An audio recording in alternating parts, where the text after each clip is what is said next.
A year ago, I came across this article which discussed how our bookshelves are a physical manifestation of our mind.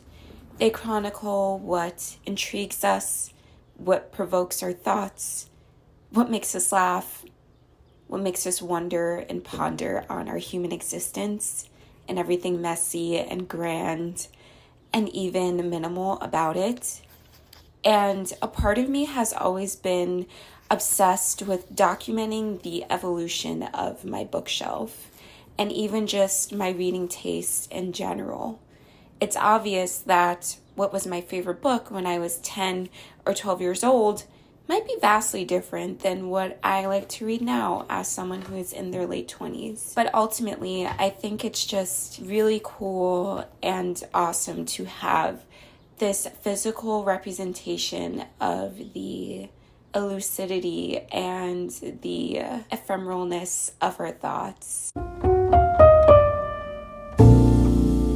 Hello and welcome to my bookshelves. So this is my new bookshelf setup in my new apartment. I just wanted to kind of document where my books are, where my book collection is at this moment in time, and kind of just take you through how I organized my books and discuss the significance of my books and what they mean to me as a physical manifestation or a physical archive of my mind. I got this shelf on Facebook Marketplace, but I'll link the actual one here. I believe it's sold on Amazon. I got it secondhand, but it is like a mid-century modern inspired shelf.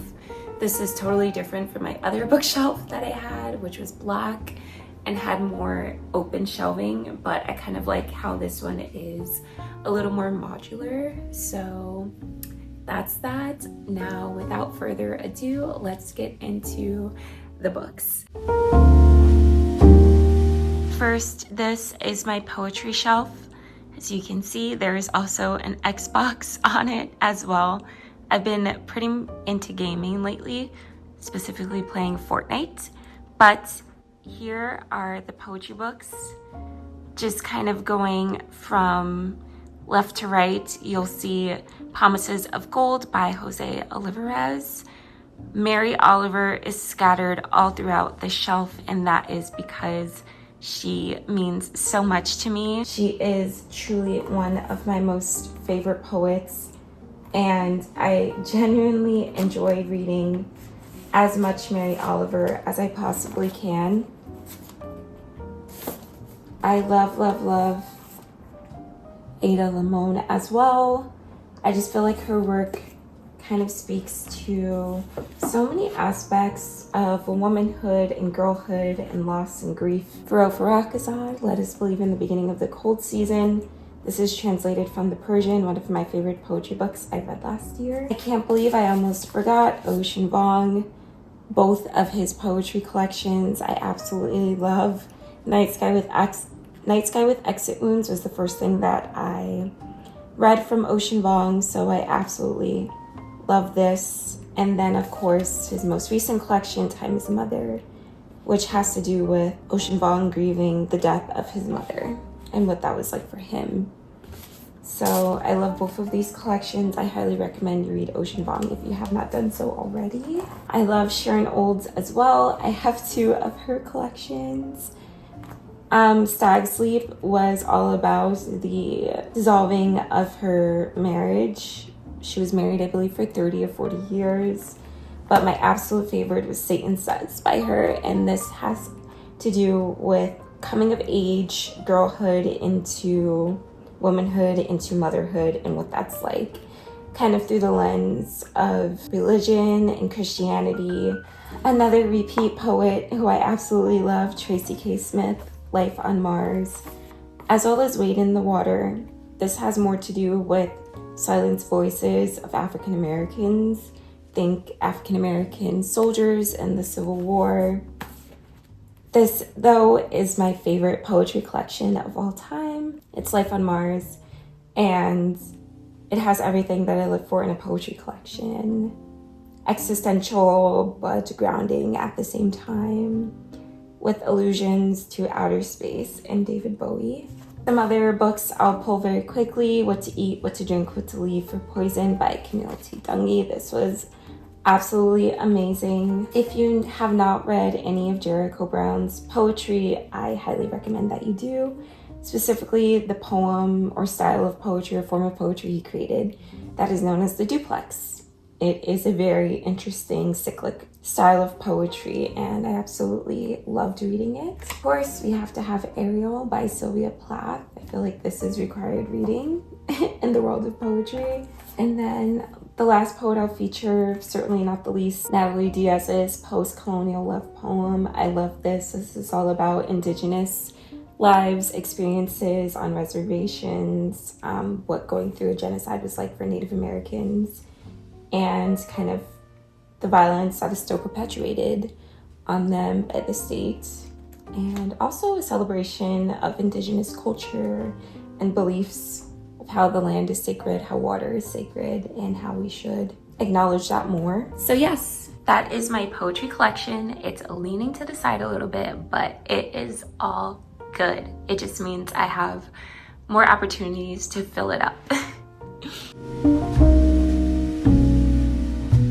All right, so I figured I'd put myself in the shot. This is Ripe by Sarah Rose Etter.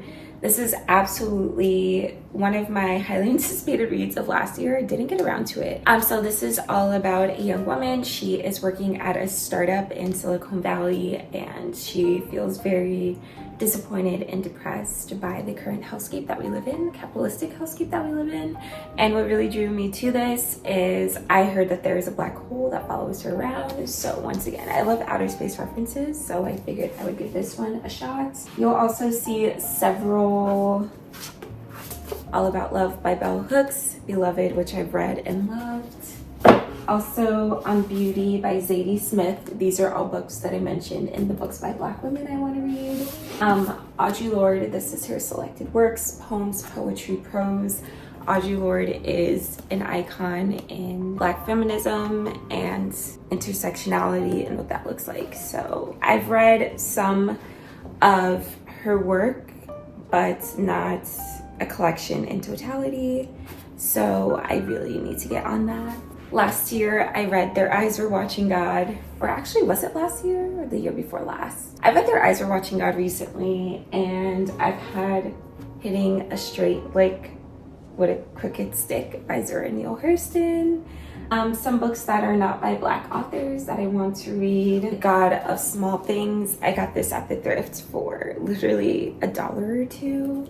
Very excited to dig my hands into this one. There's a really, really cool book company called Vignette Books, and they have curated bookish selections based on like the hot girl or the naturist, and they sent me their hot girl edit, and this was in there. This is Margaret Atwood's The Penelopiad, which I'm very, very excited for this to read. I don't really read much Greek mythology, but this is the description of this one. I'm excited for this. I was never like a Percy Jackson girl. I've always been into lore of like vampires and werewolves, but I need to get into that one. I'm excited for it because it's different from what I normally read. And then last but not least, you can see some more books by Black authors I would like to read here. So that is that shelf. Let's drop it down low for a second. Okay, I'm officially at the kneeling stage in the bookshelf tour. So this is like the major level. This one kind of has a little more organization to it than these shelves up here, but let's just get right into it. I'll take you over here to this little shelf. So this one is pretty much hidden by this, so I'll just put that up there. Okay, so what you're looking at right now is essentially my priority TBR. And these are all of the books that I feel like I have to read very, very soon. This is Louise Gluck's Poems, Selected Works, Saturn. I love this book cover so much. We also have Day, a novel by Michael Cunningham.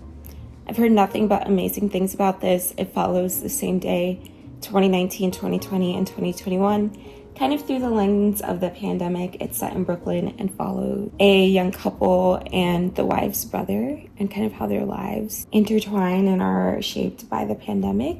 This is written on the body by Jeanette Winterson.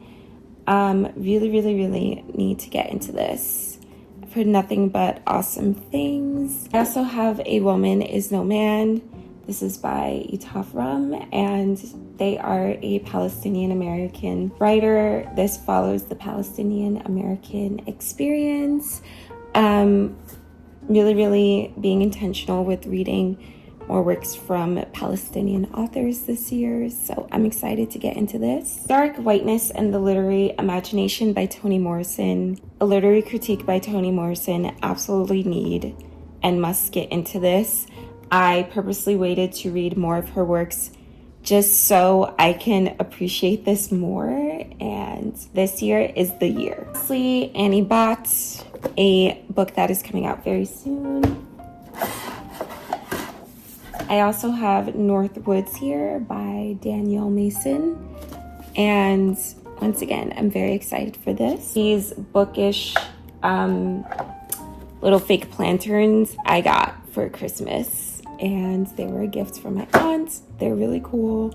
And my little skull friend here, absolutely love him. Got this from Mexico. We are now looking at my favorites shelf, which is here. This is the focal point, I feel, of my bookshelves, and I thought this would be a great place to highlight some of my favorite writers, books, authors. You'll see some repeats, and you can kind of just see from here the books that are mentioned, but here they are. I love all of these books, and I felt as though this was a good place to highlight my favorite books. I have Elif Batuman's The Idiot in Either Or. These are like books that I felt so connected to because Celine, I understand where she's coming from. Elena Ferrante, these are 3 of the books that I have from her. My Brilliant Friend, I've read this one and the second book in the quartet. In the Margins, which is one of my favorite books on writing, and The Lost Daughter. Of course, I have to have James Baldwin's Giovanni's Room. This book was truly a book that I absolutely loved and adored and devastated me. And then once again, I loved all of the allegorical explorations of like, what is Eden? What is a paradise? And how can it quickly turn into a hell? I also have Maggie Nelson's Bluets here. This book means so much to me. I loved it so much. It's almost time for a reread because it is truly one of my favorite books of all time. An author who I think is pretty underrated, or who I just absolutely love, Ginny Awful. Both of her books, Department of Speculation and Weather, absolutely loved these. You're gonna see once again some familiar faces and names. All's Well by Mona Awad. Loads of Shakespeare references to Macbeth and All's Well That Ends Well, but it was more so an analysis of feminine rage as a result of being not taken seriously by the medical community and her professional community. So I loved this. I feel like Mona Awad is an author who writes books that are just so translatable to film. So I feel like this could be an A24 movie. Of course, we have Ocean Vuong again. Need I say more? Bodywork by Melissa Febos, one of the books I read on writing last year. This is all about personal narrative. I feel like a lot of good reflections on prominent authors and their viewpoints, but then also how she herself kind of goes through a balancing act of writing a personal narrative and what to share and what not to share.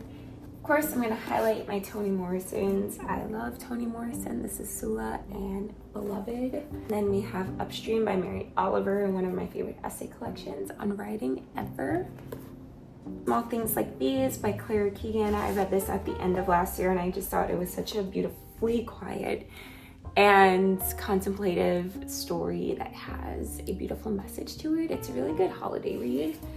And Patti Smith's Devotion, which is a part of the Why I Write series. Super, super good. And I just think about this book all the time when I consider my devotion to writing and what that looks like for me. So yes, this is my favorite shelves, and kind of going back to how a book collection or a library is a physical representation of a person and kind of where they are with their thinking. I think my favorite shelves is definitely one that feels like the most intense look into my mind, if I could call it like that. So there we have it. Let's move on to this one, which honestly is like a miscellaneous shelf. It's kind of a TBR too, but I've read a few of these books too. Once again, this is not organized at all, but let's kind of pull some. This is The Heaven and Earth Grocery Store by James McBride. I read this last year. I think I saw a TikTok where someone said that this had 122 characters, both major and minor. And that's what did it for me. I had a hard time connecting with this just because I tend to like stories that center a few characters and really do like a deep character analysis and dive into them. It won numerous awards, so this is just kind of a it's not the book, it's me case. It's what I like. Tomorrow, I started reading this. As you can see, I just never finished it. I feel like I would try again in the fall. I just know so many people love it, and while I was reading it, I did enjoy it, but I don't know, I just kind of lost interest at the time. Love Theoretically by Ali Hazelwood. I read this in literally like a day or two. Absolutely demolished it. I don't know, it was fun. It was like a movie. It felt very cinematic, but also very real. I felt drawn to the main character, who was a struggling adjunct professor looking for a permanent position at a college, and it talked a whole bunch about like theoretical versus experimental physics, and I love all of that. And Bird Girl, I feel like I'm gonna read this in the spring. It sounds very, very cool. It says, meet Maya Rose, otherwise known as Bird Girl. In her words, bird watching has never felt like a hobby. It's not a pastime I can pick up and put down, but a thread running through the pattern of my life, so tightly woven that there's no way of pulling it free and leaving the rest of my life intact. So basically, her mother is having a mental health crisis as Maya Rose and her family are traveling the country, looking at beautiful landscapes and birds, and kind of just coming to terms with that. If there's one thing about me, I love nature, but I like it safely. Like, I don't like to be in the woods with like bears. Like, that scares me, but I do love being by a river and bird watching. And I always get excited when a blue jay visits me at my window, or I see a cardinal or a goldfinch.